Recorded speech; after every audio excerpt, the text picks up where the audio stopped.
আমি স্বাগতম জানাতে আসিনি, আমি ফাঁসির দাবি নিয়ে এসেছি। আমি ফাঁসির দাবি নিয়ে এসেছি। আদর্শ ঘেঁষের ফাঁসি চাই, আদর্শ ঘেঁষের ফাঁসি চাই।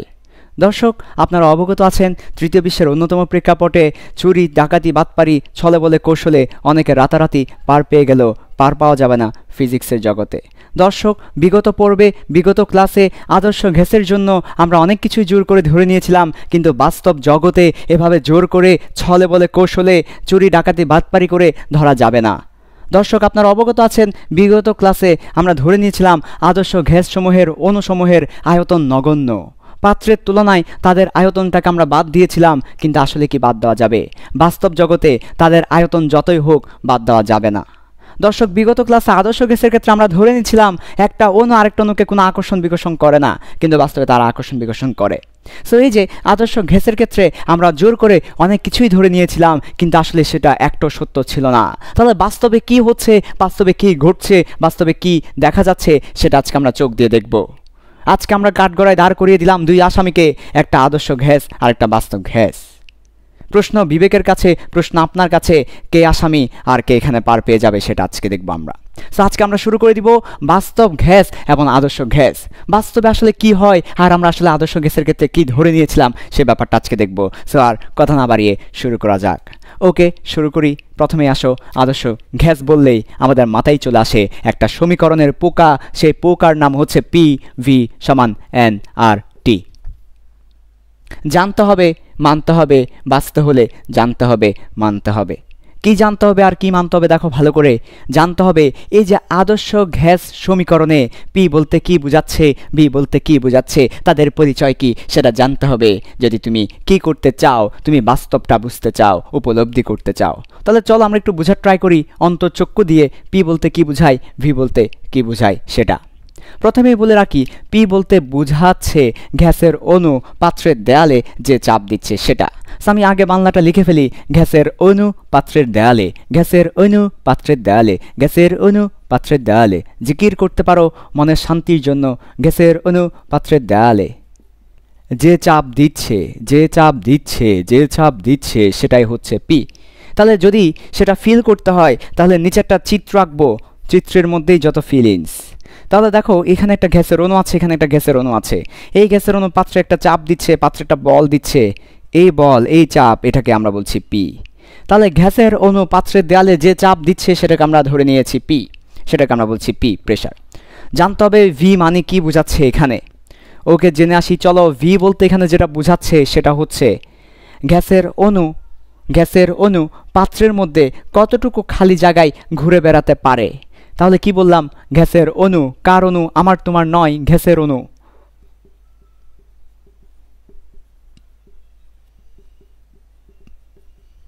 গ্যাসের অণু পাত্রের দেয়ালে, সরি পাত্রের দেয়ালে হবে না, পাত্রের ভিতরে। পাত্র বলতে কন্টেইনার বোঝাচ্ছি। পাত্রের ভিতরে কতটুকু খালি জায়গায় ঘুরে বেড়াতে পারে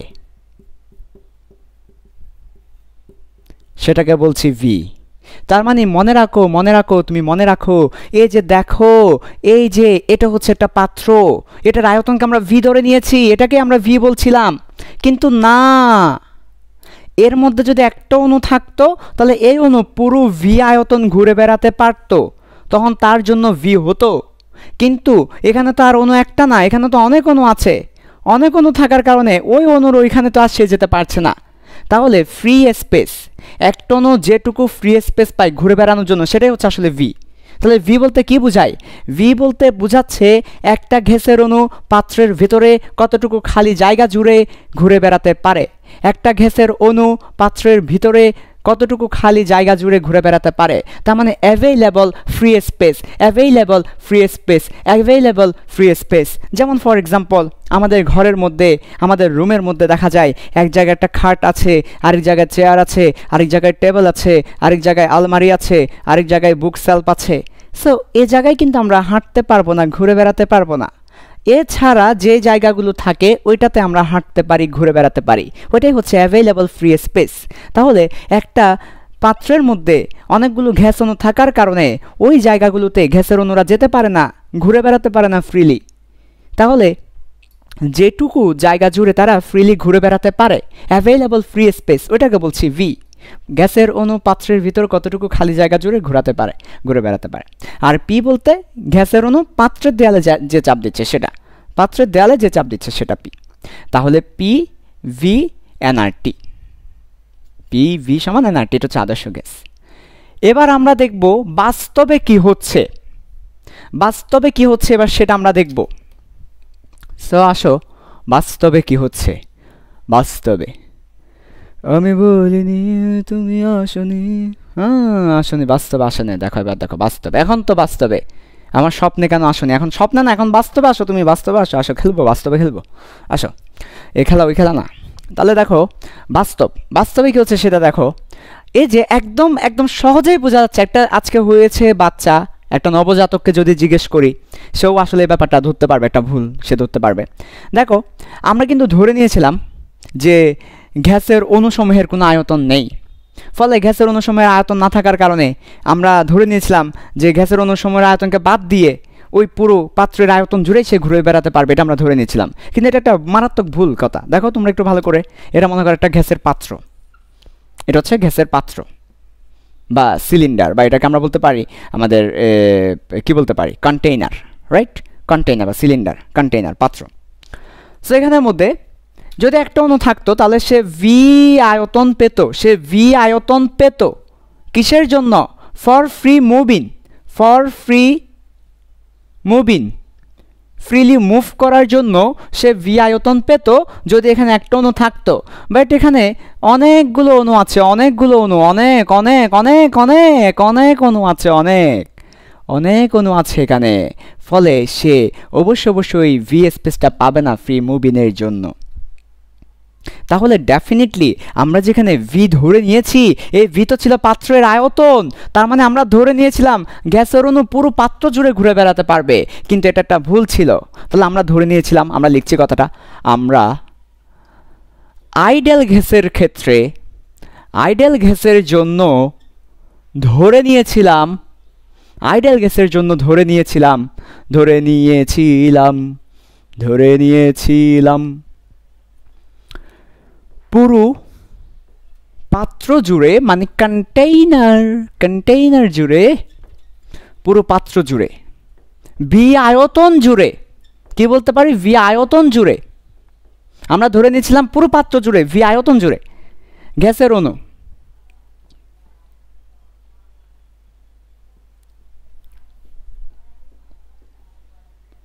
তাহলে ভি আয়তন জুড়ে গ্যাসের অণু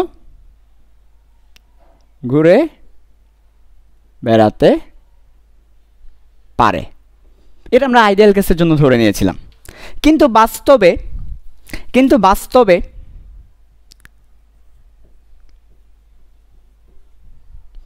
ঠিক আছে, বাস্তবে বি পরিমাণ ফ্রি স্পেস পাই না।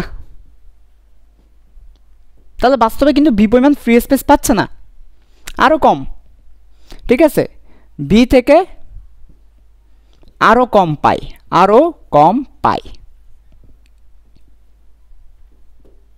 তাহলে বি থেকে কিছু বাদ দাও, তাহলে বি থেকে কিছু বাদ দিলে তারপরে যেটা পাবে সেটাই রিয়েল, সেটাই বাস্তব।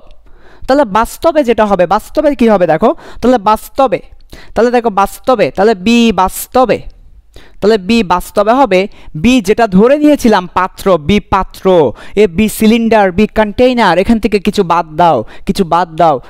দাও, মনে করো এক্স পরিমাণ বাদ দিলাম, এ এক্স হচ্ছে বাদ যাবে, এক্স পরিমাণ বাদ দিয়ে বি পাত্র থেকে যদি এক্স পরিমাণ বাদ দিই তাহলে আমরা বাস্তবেরটা পাবো। এই এক্সটা হচ্ছে অণুসমূহের আয়তন, তাহলে এ এক্স হচ্ছে অণুসমূহের যে আয়তন সেটা। তাহলে এক্স কি বলো না, এ এক্স হচ্ছে পাত্র থেকে অণুসমূহের আয়তন বাদ দিলাম, অণুর আয়তন বাদ দিলাম, এ পাত্র থেকে যদি অণুর আয়তনগুলো বাদ দিই তাহলে সে ফ্রি স্পেসটা পাওয়া যাবে। এক্স্যাক্টলি অণুর আয়তন বলা যাবে না, অণুর জন্য আয়তন, অণুর আয়তন আর অণুর জন্য আয়তন পার্থক্য আছে। অণুর জন্য আয়তন একটু পরেই বুঝতে পারবো, অণুর জন্য আয়তন কেন লিখেছি, একটু পরেই বুঝতে পারবে। তাহলে আরেকবার বলছি পুরো ব্যাপারটা দেখো, আমরা ধরে নিয়েছিলাম, আমরা আইডিয়াল গ্যাসের জন্য ধরে নিয়েছিলাম, ছলে বলে কৌশলে জোর করে আমরা ধরে নিয়েছিলাম আইডিয়াল গ্যাসের জন্য পুরো পাত্র জুড়ে অর্থাৎ বি আয়তন জুড়ে গ্যাসের অণু ঘুরে বেড়াতে পারে, free space, available free space. কিন্তু বাস্তবে বি পরিমাণ ফ্রি স্পেস থাকে না, কারণ এখানে অনেকগুলো গ্যাসের অণু আছে, ফলে তাদের একটা আয়তন আছে। তুমি আর নগণ্য বলে বাদ দিতে তো পারবে না, জোর করে বাদ দিয়ে দিয়েছো, এটা তো হবে না। আছে তো আয়তন, যে নাই তা না, কিছু কিছু তো আয়তন আছে, তাই না? কিছু তো আছে না? ওকে, সো কিছু আছে, কিছু থাকলে তো কিছু চাই, বাদ দেওয়া যাবে না। হোক ক্ষুদ্র, ওই একটা কবিতা আছে না রুদ্র মোহাম্মদ শহীদুল্লাহর, হোক ভুল হোক মিথ্যে প্রভূত, অভিলাষী মন চন্দ্রে না পাক, জ্যোৎস্নায় পাক একটুখানি ঠাই, কিছুটা তো চাই, কিছুটা তো চাই। তেমনি হোক ক্ষুদ্র হোক ছোট, তবে তো নগণ্য বলা যাবে না, কিছুটা তো আছে, কিছুটা তো আছে, তাই না? ওকে, তাহলে এই যে কিছু আয়তন থাকার কারণে তুমি কিন্তু ওইভাবে বাদ দিতে পারবে না, সো এটাকে কাউন্টে নিতে হবে। তাহলে সে অ্যাভেলেবল ফ্রি স্পেস কিন্তু ভি পাত্র পাচ্ছে না, একটু কম পাচ্ছে, কিছুটা বাদ যাবে, মাইনাস বাদ দিয়েছি, ওই যে যেটুকু বাদ যাচ্ছে অনুর জন্য সেটা বাদ দিয়েছি, এটা হবে বি বাস্তবে। তাহলে এখন আমাদেরকে এই ভিকে কী করতে হবে? সংশোধন করতে হবে। এখন আমরা ভিকে সংশোধন করব। তাহলে আমরা এটা একটু মুছে ফেলবো এবং মুছে আমরা ভিকে সংশোধন করব। তাহলে বি বাস্তবে হবে কি? পাত্র থেকে কিছুটা কম, এটাকে আমরা সংশোধন করব, এটাকে বলা হচ্ছে আয়তন সংশোধন করা। আমরা আয়তনকে সংশোধন করব। ওকে, দেখো তাহলে আমরা এটা একটু মুছে ফেলি, কেমন?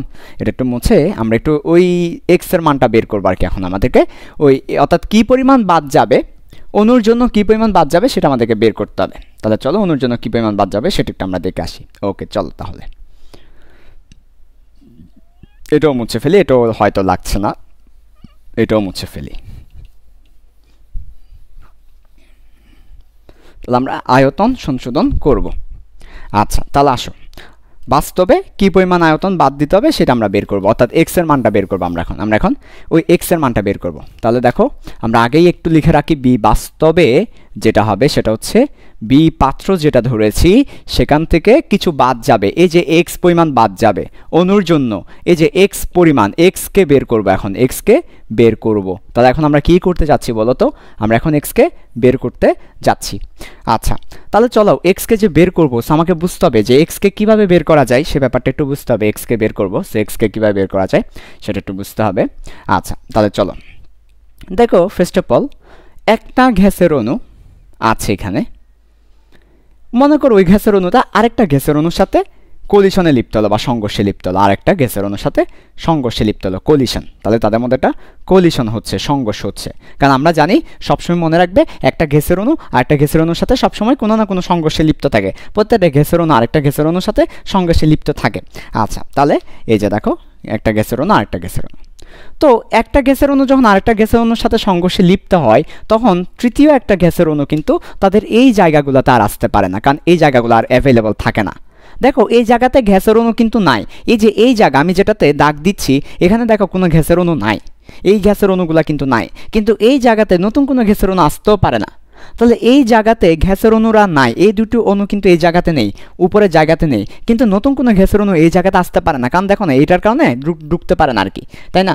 যেমন মনে করো যে নামাজে দাঁড়ানোর সময় যে ছেলেরা যখন মসজিদে জামাতে নামাজ পড়ে তখন অনেক সময় দেখা যায় যে আমরা যখন নামাজে দাঁড়াই তখন একজনের পাশে আরেকজনের কিছুটা জায়গা থেকে যায়, ওই জায়গাটা কিন্তু পূরণ করা যায় না, কারণ আমরা দাঁড়ানোর ফলে আমাদের মাঝখানে একটু জায়গা তো থেকে যায়, একটু পূরণ করা যায় না, ওইখানে নতুন কেউ আসতে পারে না, আবার আমরাও থাকি না। তাহলে এই যে ব্যাপারটা কম যে এরা দুইজন আছে এই জায়গাতে, এদের দুজনের কারো অংশই নেই, কিন্তু নতুন কেউ আসতে পারে না, এই জায়গাগুলো ব্লক হয়ে যায় আর কি, ব্লক। তেমনিভাবে তাহলে এদিকেও আরও কিছু জায়গা থাকে যেটা ব্লক হয়ে যায়, এদিকেও কিছু জায়গা থাকে যেটা ব্লক হয়ে যায়, পুরো জায়গাটা ব্লক হয় না, হয়তো কিছু জায়গাটা ব্লক হয়ে যায় যেখানে নতুন কোনো অণু আসতে পারে না। তো আমরা পরবর্তীতে দেখলাম যে আমরা কী পরিমাণ জায়গা আসলে ব্লক হয়ে যায়, দুটা অণু যখন সংঘর্ষে লিপ্ত হয় তখন কী পরিমাণ জায়গা ব্লক হয়ে যায়। পরবর্তীতে আমরা দেখলাম যে আসলে এই পরিমাণ জায়গাটা ব্লক হয়ে যায়, এই যে এই পরিমাণ জায়গাটা আসলে ব্লক হয়ে যায় তাদের চারপাশে, এই পরিমাণ জায়গাটা ব্লক হয়ে যায়। তাহলে দেখো এই যে বড় একটা বৃত্ত এঁকেছি না কালো কালি দিয়ে, এই কালো কালি দিয়ে আঁকা বড় বৃত্তটা হচ্ছে যেটুকু ব্লক হয়ে যায়, যেটুকু জায়গা জুড়ে অন্য নতুন কোনো অণু আসতে পারে না ওই জায়গাটা আমরা রেখেছি। তাহলে দেখো আমি আরেকবার বলছি, এই যে নীল কালারের এবং লাল কালারের দুটো অণু, নীল অণু এবং লাল অণু যখন সংঘর্ষে লিপ্ত হবে তখন তাদের আশেপাশে কিছু জায়গা ব্লক হয়ে যায়, যেখানে নতুন কোনো অণু আসতে পারে না। ওই ব্লক হওয়া জায়গাটাকে আমরা কালো কালির বৃত্ত দিয়ে দেখাচ্ছি। তাহলে এই কথাটাকে আমি লিখে দিচ্ছি, দেখো ভালো করে আমি লিখে দিচ্ছি। তাহলে কি বলেছি সেটা আমি লিখে দিচ্ছি। দেখো আমি বলেছি নীল অণু এবং লাল অণু ও নীল অণু ও লাল অণু যখন সংঘর্ষে লিপ্ত হয়, কলিশনে তারা কোলাইড করে, যখন তারা কোলাইড করে সংঘর্ষে লিপ্ত হয়, ঠিক আছে, কোলাইড করে তারা যখন, তখন কিছু জায়গা ব্লক হয়ে যায়,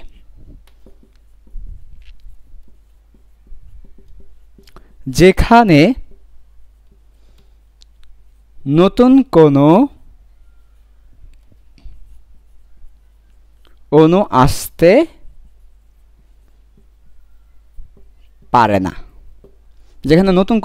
পারে না, তো আমরা ওই ব্লক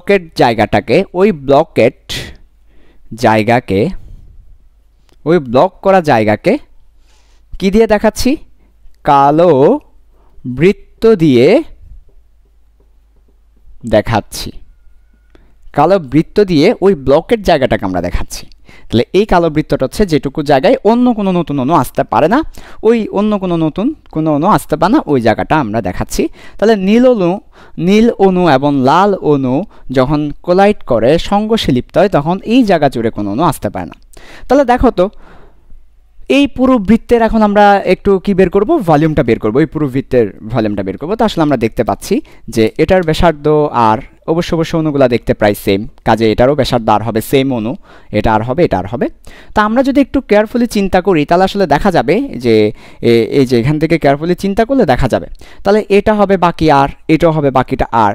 তাহলে এই পুরো বৃত্তের ব্যাস কত আমরা যদি চিন্তা করি, আমরা দেখতে পাচ্ছি এই পুরো বৃত্তের ব্যাস হচ্ছে 4r, এই পুরো কালো বৃত্তের ব্যাস হচ্ছে কত? 4r। তাহলে ব্যাসার্ধ কত? 2r। তাহলে আমরা দেখতে পাচ্ছি এই যে দেখো, এটা যদি হয় কেন্দ্র, এটা যদি হয় সেন্টার কালো বৃত্তের, তাহলে এদিকে 2r এদিকে 2r, তাহলে কালো বৃত্তের ব্যাস হচ্ছে 4r, তাহলে ব্যাসার্ধ হবে 2r। কালো বৃত্তের ব্যাসার্ধ কত? 2r। সবাই কি 2r কিভাবে হয়েছে বুঝতে পেরেছো? কারণ দেখো না, কালো বৃত্তের ব্যাস হচ্ছে 4r, লিখে দিচ্ছি, ডায়ামিটার হচ্ছে 4r, তাহলে ব্যাসার্ধ 2r। ওকে, তাহলে কালো বৃত্তের পরিমাণ ভলিউম কিন্তু নতুন কোনো অণুর জন্য অ্যাভেলেবল থাকে না। নতুন একটা অণু এইটুকু ভলিউমে আর আসতে পারে না। দুইটা অণু যখন সংঘর্ষে লিপ্ত হয় তখন কি পরিমাণ আয়তন বাদ যায়, কি পরিমাণ আয়তন অ্যাভেলেবল থাকে না, সেটা আমরা বের করছি। তাহলে আমার কথাটা খেয়াল করো সবাই, কথাটা খুব ইম্পর্ট্যান্ট, কথা সবাই ভালো করে খেয়াল করো।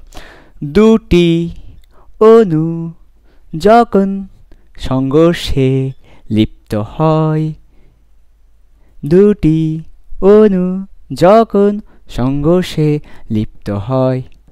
তখন কি পরিমাণ আয়তন অ্যাভেলেবল থাকে না, সেটা আমরা বের করতে চাচ্ছি।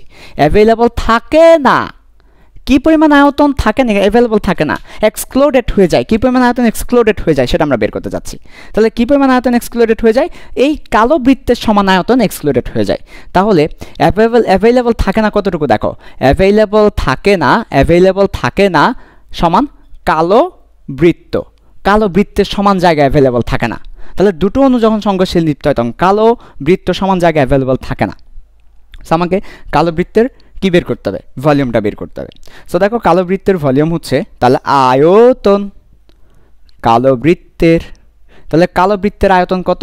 কালো বৃত্তের আয়তন হবে, আমরা জানি এটা একটা গোলক, সো গোলকের আয়তন হচ্ছে 4/3, তারপরে পাই, তারপরে r³। সো কালো বৃত্তের ব্যাসার্ধ 2r, কাজে 2r হোল কিউব হবে। তাহলে কালো বৃত্তের আয়তন হচ্ছে 4/3 পাই 2r হোল কিউব। তাহলে এই পরিমাণ আমার কি হবে না? অ্যাভেলেবল থাকবে না। আচ্ছা ঠিক আছে, ওকে, মার্কার লেগে গেল আমার হাতে। যাই হোক, তাহলে আমরা কত পাচ্ছি এখানে দেখো ক্যালকুলেশন করলে, কালো বৃত্তের আয়তন পাচ্ছি আমরা 2 কিউব মানে হচ্ছে 8, 8কে সামনে নিয়ে আসবো, 2 কিউব মানে হচ্ছে 8, 8 ইন্টু 4/3 পাই আর কিউব। এই যে 2 কিউব মানে 8, 8কে সামনে নিয়ে আসলাম, তাহলে এটা হচ্ছে কালো বৃত্তের আয়তন। আচ্ছা, তো এই যে কালো বৃত্তের আয়তন অ্যাভেলেবল থাকে না কয়টি অণু সংঘর্ষে লিপ্ত হলে? 2টি অণু সংঘর্ষে লিপ্ত হলে। কয়টা অণু সংঘর্ষে লিপ্ত হলে? 2টি অণু সংঘর্ষে লিপ্ত হলে এই পরিমাণ অ্যাভেলেবল থাকে না। তো দুটো অণুর জন্য যদি এই পরিমাণ হয়, তাহলে একটি অণুর জন্য কত সেটা বের করব। একটি অণুর জন্য কত বের করব, তারপর 1 মোলের জন্য কত সেটা বের করব। তো আমরা সেটা এই জায়গাতে দেখাচ্ছি, তোমাদের এই জায়গাটাতে দেখাচ্ছি, সবাই ভালো করে খেয়াল করো। দেখো, দুটি অণুর জন্য, তাহলে 2টি অণুর জন্য আমাদের কি পরিমাণ স্পেস আমরা বাদ যাচ্ছে? 2টি অণুর জন্য বাদ যাচ্ছে, 2টি অণুর জন্য বাদ যাচ্ছে কত? 2টি অণুর জন্য বাদ যাচ্ছে এটা, তাহলে আমার তো জায়গাও নাই। 2টি অণুর জন্য বাদ যাচ্ছে 8 ইন্টু 4/3 পাই আর কিউব। 2টি অণুর জন্য বাদ যাচ্ছে এটা। তাহলে একটি অণুর জন্য বাদ যাবে, একটি অণুর জন্য বাদ যাবে। তাহলে 2টি অণুর জন্য যদি এটা হয়, তাহলে একটি অণুর জন্য হচ্ছে 8 into 4/3 pi r cube divided by 2 হবে, কারণ 2টি অণুর জন্য এত হলে একটি অণুর জন্য ডিভাইডেড বাই 2, এই পরিমাণ আয়তন বাদ যাবে। তাহলে 1 মোল, তাহলে 1 মোলের জন্য কত? তো 1 মোল মানে কত অণু? 1 মোল বলতে বোঝাচ্ছে অ্যাভোগাড্রো সংখ্যক, 1 মোল বা Na সংখ্যক অণু, অ্যাভোগাড্রো সংখ্যক অণু, Na মানে হচ্ছে অ্যাভোগাড্রো নাম্বার, অথবা এটাকে আমরা বলতে পারি 6.02 ইন্টু 10⁻23। তাহলে এতটি অণুর জন্য বাদ যাবে, তাহলে এটা গুণ হয়ে যাবে। তাহলে 8কে 2 দ্বারা ভাগ করলে 4 হয়, আমরা চাইলে 4 লিখতে পারি। তাহলে 4 into 4/3 pi r cube into Na মানে হচ্ছে অ্যাভোগাড্রো নাম্বার। তাহলে এই পরিমাণ আয়তন কি হবে? বাদ যাবে। কয়টা অণুর জন্য?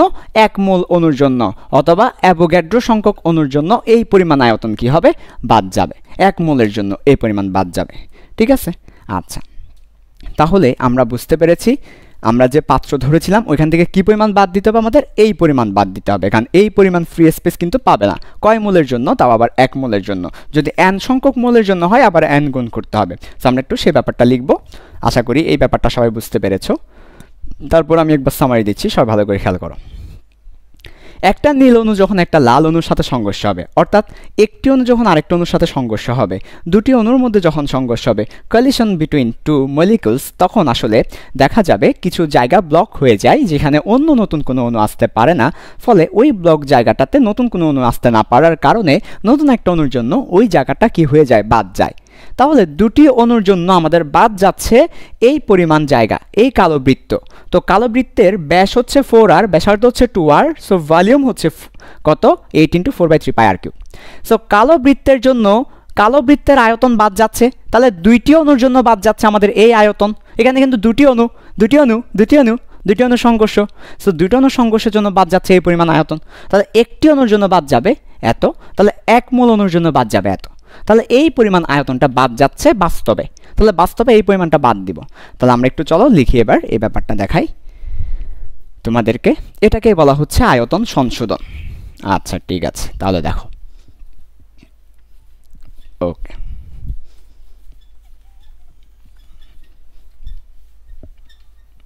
আচ্ছা, তাহলে দেখো ভালো করে যা যা বলেছি।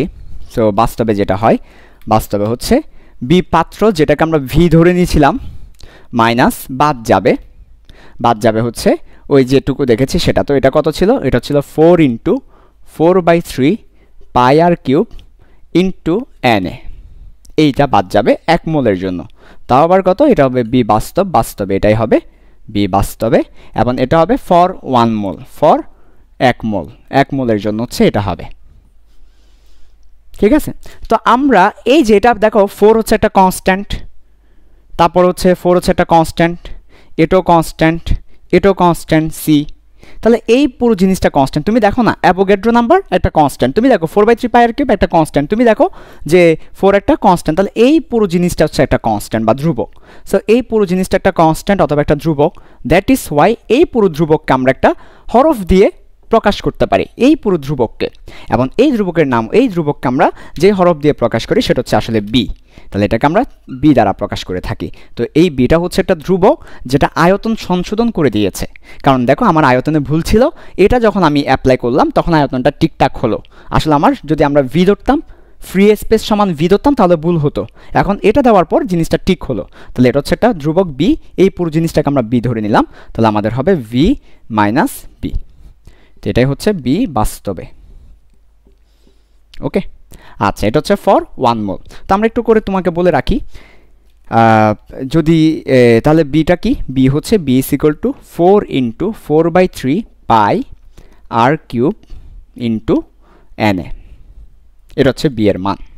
এবং বিকে কি বলবো, বিকে আমরা বলবো আয়তনকে সে সংশোধন করে দিয়েছে, তাই আয়তন সংশোধনী ধ্রুবক, আয়তন সংশোধনী ধ্রুবক বলবো, এবং এটা একটা ধ্রুবক, তাই তো। ইংলিশ ভার্সনে যারা আছে এটাকে বলা হচ্ছে ভলিউম কারেকশন ফ্যাক্টর। ওকে, ভলিউম কারেকশন ফ্যাক্টর বলা হচ্ছে। এবং আরেকটা মজার ব্যাপার কি, আরেকটা মজার ব্যাপার হচ্ছে বি এর একক, পরীক্ষায় অনেক সময় প্রশ্ন করে বি এর একক কি। সো বি এর একক হবে, তোমরা নিজেরাই বুঝতে পারছো, বি এর একক দুইভাবে বলা যায়, এখান থেকে দেখে বলে দেওয়া যাচ্ছে বি এর একক যা আয়তনের একক তা, আর কিউবের একক তা, তাহলে বি এর একক হবে এই যে দেখো 4 এর কোনো একক নাই, 4/3 এর একক নাই, এন এর কোনো একক নাই, পাই এর কোনো একক নাই, সো আর কিউবের একক কি হবে, বি এর একক, তাহলে বি এর একক হবে আর কিউবের একক। সো আর কিউবের একক কি, আর কিউবের একক হচ্ছে মিটার কিউব, সো বি এর একক হবে কি, বি এর একক হবে মিটার কিউব, মিটার কিউব, এটা হবে বি এর একক। আবার অন্যভাবেও বলা যায় যে আমরা দেখতে পাচ্ছি আয়তন থেকে আয়তন বাদ যাচ্ছে, অর্থাৎ সমজাতীয় রাশি বাদ দিই আমরা, তাই না। তাহলে সমজাতীয় রাশি বাদ দিলে, তাহলে বি থেকে যদি আমরা এই বিটাকে বাদ দিই তাহলে সমজাতীয় রাশি, তাহলে মিটার কিউব হয়। আচ্ছা, তাহলে বি এর একক হচ্ছে মিটার কিউব, তবে এখানে একটা সাবধান থাকতে হবে, আমরা আসলে 1 মোলের জন্য ধরেছিলাম, তার মানে এখানে মোল ব্যাপারটাও কিন্তু ইম্পর্টেন্ট। এটা কয় মোলের জন্য ধরেছি, 1 মোলের জন্য এটা আমরা ধরে নিয়েছি, 1 মোলের জন্য আমরা এটা ধরে নিয়েছিলাম। তো 1 মোলের জন্য যেহেতু ধরছি, এটা যদি n মোলের জন্য হয় তাহলে কি হবে দেখো, 1 মোলের জন্য, ভালো করে খেয়াল করো, 1 মোলের জন্য বি বাস্তবে হয় বি মাইনাস বি, তাহলে n মোলের জন্য হলে, n মোলের জন্য হলে তাহলে বি বাস্তবে 1 মোল, তাহলে n মোল, তাহলে ভালো করে খেয়াল করো 1 মোলের জন্য যদি এই পরিমাণ বাদ যায় তাহলে n মোলের জন্য বাদ যাবে b minus n into b. কারণ কি, কে বলতে পারবা n মোলের জন্য এত বাদ দিচ্ছি কেন, খুবই সিম্পল, আমরা এটা ধরে নিয়েছিলাম 1 মোলের জন্য, এই যে 1 মোল, 1 মোল মানে এতটি অণু, তার মানে এতটা অণুর জন্য আমরা ধরে নিয়েছিলাম এটা। তা আমরা যদি n মোলের জন্য দিই তাহলে এখানে আরও একটা n গুণ হবে এক্সট্রাভাবে, এই n এর সামনে চলে আসবে এটা, তো আমরা এখানে গুণ না করে এখানে গুণ করছি, তার মানে হচ্ছে আমার 1 মোলের জন্য হলে বি, তাহলে n মোলের জন্য হলে n বি, 1 মোলের জন্য হলে বি, n মোলের জন্য হলে n ইন্টু বি হবে, তাই তো। আচ্ছা, তাহলে আমাদের এই n মোলের জন্য বি বাস্তবে হবে বি মাইনাস এন বি, ঠিক আছে।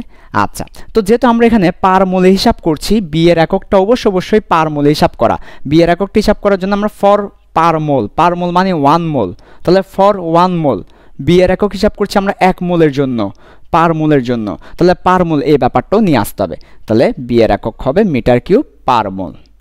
কেন পার মোল, কারণ আমরা বি যেটা বানিয়েছি, এই যে বি যেটা বানিয়েছি এটা 1 মোলের জন্য বানিয়েছিলাম, এটা 1 মোলের জন্য, এন আসছে কেমনে, অ্যাভোগাড্রো নাম্বারটা এখানে আসছে কেমনে, 1 মোলের জন্য আসছে, তাহলে বি কার জন্য, বি হচ্ছে 1 মোলের জন্য অ্যাপ্লিকেবল, 1 মোল ছাড়া বি অ্যাপ্লিকেবল না।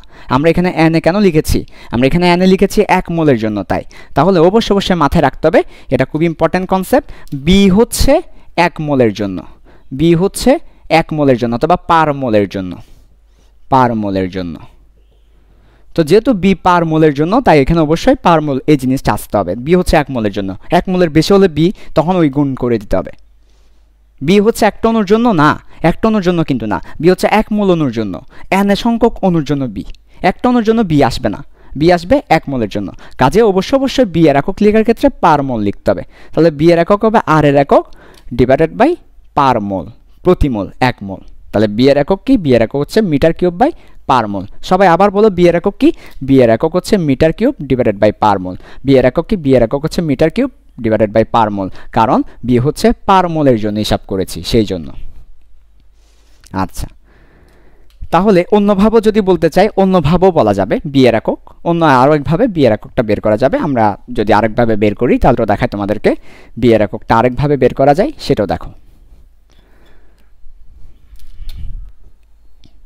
বি এর একক নির্ণয়। ওকে, আমরা বলছি বি বাস্তবে বা বি রিয়েলি হচ্ছে বি পাত্র মাইনাস এন বি, এন মোলের জন্য যদি চিন্তা করি। এন এর মান 1 2 3 যে কোনো কিছু হতে পারে। এন এর মান 1 2 3 মৌল সংখ্যা আর কি, যে কোনো কিছু হতে পারে। তাহলে দেখো তো, মনে রাখবা সমজাতীয় রাশি যোগ বিয়োগ করা যায়, ভিন্ন ভিন্ন রাশি যোগ বিয়োগ করা যায় না। তুমি এটা করতে পারবে না যে আলু থেকে তুমি চালকে বিয়োগ করতে পারবে না, এটা পারবে না, এটা বিয়োগ হয় না। তুমি 20 টাকা থেকে তুমি 30 মিটার পার সেকেন্ডকে বিয়োগ করতে পারবে না, 20 টাকা থেকে 30 মিটার পার সেকেন্ড, টাকা থেকে বেগ বিয়োগ যাবে না। সো অবশ্যই বিয়োগ করার ক্ষেত্রে, যোগ করার ক্ষেত্রে সমজাতীয় রাশি হতে হবে। তাহলে আমি যখন বি পাত্র থেকে কিছু বিয়োগ করব, আমি যখন বি পাত্র থেকে কিছু বিয়োগ করব, অবশ্যই মাথায় রাখবে আমি সেম জাতীয় রাশি না হলে বিয়োগটা করতে পারবো না। তাহলে এটা যদি আয়তন হয়, তাহলে অবশ্যই যাকে বিয়োগ করব তাকেও আয়তন হতে হবে। আয়তন থেকে আয়তন বিয়োগ করলে আমরা একটা আয়তন পাবো, আয়তন থেকে আয়তন বিয়োগ করলে আমরা একটা আয়তন পাবো, এবং সেম জাতীয় রাশি হতে হবে। তাহলে আমরা এখান থেকে বুঝতে পেরেছি এন বি, এই পুরো জিনিসটাই হচ্ছে একটা আয়তন। তাহলে এন বি পুরোটাই হবে আয়তন। তাহলে এন বি পুরোটার একক হবে আয়তনের একক। তাহলে আমরা যদি একটু উপর থেকে লিখে আসি, সেটা মনে রাখবে এন বি পুরোটাই হবে একটা আয়তন। তাহলে এন বি হচ্ছে পুরোটা একটা আয়তন। তাহলে এন বি এর একক হবে আয়তনের একক, আয়তনের একক। তা আয়তনের একক কি? আয়তনের একক হচ্ছে মিটার কিউব। তাহলে এন এর একক কি? এন এর একক হচ্ছে মোল। তাহলে মোল আর হচ্ছে ইন্টু বি এর একক। তাহলে আমরা যদি শুধু বি এর একক বের করতে চাই, তাহলে বি এর একক, বি এর ইউনিট হবে মিটার কিউব, আর মোলটাকে নিচে পাঠিয়ে দিব পার মোল। এই পুরো এন বি, এটা পুরোটাই হচ্ছে আয়তনের একক, কারণ আয়তন থেকে আয়তন বাদ দেওয়া যায়। এন এর মান 1 হইতে পারে, 2 হইতে পারে, সেটা ব্যাপার না। তাহলে এই এন বি পুরোটাই হবে আয়তনের একক। তাহলে এন হচ্ছে এন এর একক আবার মোল। তাহলে আমরা যদি শুধু বি এর একক বের করতে চাই, তাহলে মোলকে নিচে পাঠিয়ে দিব, তাহলে মিটার কিউব বাই পার মোল। তাহলে বি এর একক কি? বি এর একক হচ্ছে প্রতি মোলের জন্য, অর্থাৎ মিটার কিউব পার মোল। আচ্ছা, সো বি এর একক দুইভাবেই তোমাদেরকে বুঝিয়ে দিলাম, দুইভাবেই তোমাদেরকে দেখালাম বি এর এককটা, এটা পরীক্ষায় আসে। সো তোমাদেরকে বি এর এককটা ভালো করে আয়ত্তে রাখতে হবে। আচ্ছা, তাহলে বি এর একক তোমাকে তো আর বলবে না বি এর একক লিখো, তোমাকে বলবে আয়তন সংশোধনী ধ্রুবকের একক লিখো। সো আয়তন সংশোধনী ধ্রুবক বা ভলিউম কারেকশন ফ্যাক্টর, এই ভলিউম কারেকশন ফ্যাক্টর মানে বি কে বুঝাচ্ছি, আর বি এর মানটাও মাথায় রাখতে হবে, বি এর এককটাও মাথায় রাখতে হবে। আচ্ছা, তাহলে আরেকবার বলি, ভালো করে খেয়াল করো সবাই। আদর্শ গ্যাসের ক্ষেত্রে আমরা ধরে নিয়েছিলাম পুরো পাত্র জুড়ে সে ফ্রিলি মুভ করতে পারে, কিন্তু আসলে দেখলাম না, পুরো পাত্র জুড়ে সে মুভ করতে পারে না, বরঞ্চ অনুপরমাণুর একটা আয়তন আছে যেটুকুতে সে মুভ করতে পারে না। আমি আগে বলেছি অনুর জন্য আয়তন, অনুর আয়তন কিন্তু না। অনুর জন্য আয়তন কেন নিয়েছি? আমরা কিন্তু অনুর আয়তন বাদ দিই নাই, আমরা কিন্তু অনুর জন্য যে ব্লকেট এরিয়া, ওই ব্লকেট এরিয়ার আয়তন বাদ দিয়েছি। যেটুকু ব্লক হয়ে যাচ্ছে ওই ব্লক হওয়া পুরোটাই বাদ দিয়েছি। তাহলে আমরা কিন্তু অনুর আয়তন বাদ দিই নাই, অনুর আয়তন বাদ দিলে এখানে 4 আসতো না, এখানে 4 এসেছে ব্লকেট এরিয়ার জন্য। এই যেখানে একটা 4 দেখতে পাচ্ছ, এই 4টা এসেছে ওই ব্লক হওয়ার জন্য। অনুর আয়তন নিলে কিন্তু এটা আসতো না, শুধু এরা আসতো। তাহলে আমরা কিন্তু অনুর জন্য বাদ দিয়েছি, অনুর আয়তন বাদ দিই নাই। সেজন্য বলেছিলাম অনুর আয়তন বলা যাবে না, অনুর জন্য আয়তন। আচ্ছা, তাহলে দেখো আমরা কিন্তু ওই পাত্রের আয়তন থেকে একটা কি অনুর জন্য যেটুকু ব্লক হয়ে যাচ্ছে ওটা বাদ দিয়েছি। ওটা বাদ দেওয়ার পর আমরা কি পেয়েছি দেখো, এই যেটা। তো এটা হচ্ছে 1 মোলের জন্য, যদি n মোলের জন্য হয় তাহলে হচ্ছে এটা। তা আমরা সবসময় n মোলের জন্য হিসাব করব, পরবর্তীতে n এর মান যা হয়, 1 হলে 1, 2 হলে 2, 3 হলে 3, 4 হলে 4 সেটা বসাবো। তাহলে আমাদের ফাইনালি যে ফর্মুলাটা হচ্ছে এটা। তাহলে আমাদের বি থেকে যদি আমরা এন বি কে বাদ দিয়ে দিই, তখনই আমাদের এই জিনিসটা কারেক্ট হবে, এই জিনিসটা বাস্তব হবে, অন্যথায় এটা বাস্তব হবে না। তাহলে আমরা বুঝতে পেরেছি যে আমাদের একটা আয়তনে ভুল ছিল, সেটাকে আমরা সংশোধন করেছি এন ভি দিয়ে। তো এটাই হচ্ছে আমার বাস্তবে আয়তনটা হচ্ছে কি, পাত্রের আয়তন থেকে ওইটা বাদ যাবে। এটাই হচ্ছে আমার বাস্তবে আয়তন, পাত্রের আয়তন থেকে ওই ব্যাপারটা বাদ দিতে হবে। তো এই ছিল আয়তনের সংশোধন। এরপরে আমরা দেখব চাপের সংশোধন, বা চাপের নিয়েও একটু ভুল ছিল, চাপের সংশোধনটা দেখব। আশা করি তোমরা আয়তনের সংশোধনটা বুঝতে পেরেছো। তারপর আমি একবার ফাইনালি সামারি দিয়ে দিচ্ছি, যেহেতু একটা বাস্ট কমপ্লেক্স কনসেপ্ট ছিল এটা, সেজন্য আমি পুরোটা একবার সামারি দিয়ে দিচ্ছি। তারপর আমরা চাপের সংশোধনে যাব।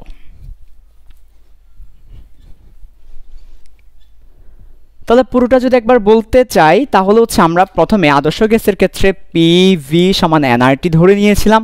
এই ভিটা ছিল পাত্রের আয়তন, পাত্রের ভলিউম ছিল, কন্টেইনারের ভলিউম ছিল, হ্যাঁ কন্টেইনারের ভলিউম ছিল ভিটা। এবং আমরা আমাদের যে ডেফিনেশনটা সেই ডেফিনেশনটা ছিল ফ্রি অ্যাভেলেবল স্পেস। তাহলে ফ্রি অ্যাভেলেবল স্পেসকে আমরা ভি ধরে নিয়েছিলাম, কিন্তু বাস্তবে কিন্তু সে ভি পরিমাণ স্পেস অ্যাভেলেবল পায় না। তো বাস্তবে কি হয়, বাস্তবে যেটা হয় সেটা হচ্ছে বাস্তবে অনুসময়ের একটা ব্লকেট এরিয়া থাকে, ব্লকেট এরিয়াটা বাদ যায়। তাহলে বি বাস্তবে হয় বি পাত্র থেকে বাদ যাবে ব্লকেট এরিয়াটা। আমরা প্রথমে এক্স ধরে নিয়েছিলাম যেটুকু বাদ যাবে, পরবর্তীতে আমরা এক্স বের করেছি। তাহলে এক্স হচ্ছে ব্লকেট এরিয়া, কার জন্য? অনুর জন্য ব্লকেট এরিয়া, অনুর জন্য যেটুকুতে অ্যাভেলেবল থাকে না, আনঅ্যাভেলেবল স্পেস, ব্লকেট স্পেস বলতে পারো। আচ্ছা, তো পরবর্তীতে সেটা আমরা বের করেছি সফলভাবে। সেটা ছিল কত? 4 × 4/3 pi r cube into N এ, এবং এটা ছিল 1 মোলের জন্য, তাই আমরা এন গুণ করে দিব। এন হচ্ছে মোল, সো এন হচ্ছে মৌল সংখ্যা। আর এই পুরো জিনিসটাকে আমরা একটা ধ্রুবক ধরে নিব, সেটাকে আমরা ধরে নিব আয়তন সংশোধনী ধ্রুবক, এবং এটাকে আমরা বি দ্বারা প্রকাশ করব, ভলিউম কারেকশন ফ্যাক্টর ধ্রুবক, এবং এটাকে আমরা বি দ্বারা প্রকাশ করেছি। ওকে, এটা পুরোটাকে আমরা বি দ্বারা প্রকাশ করেছি। তাহলে আমরা ফাইনালি কি পেয়েছি? তাহলে ফাইনালি আমরা পেয়েছি বি বাস্তবে যেটা হয় সেটা হচ্ছে বি পাত্র মাইনাস এন বি। তো আমাদের বইয়ে দেখবা এটাই লেখা আছে, বাস্তবে বি পাত্র মাইনাস এন বি। তো তোমাদেরকে আশা করি ব্যাপারটা কীভাবে এসেছে সে ব্যাপারটা 100% ফিল দিয়ে বোঝানোর ট্রাই করেছি এবং পেরেছি আশা করি। এবার আমরা যাবো বাস্তব গ্যাসের ক্ষেত্রে চাপের সংশোধনে। ঠিক আছে, ওকে।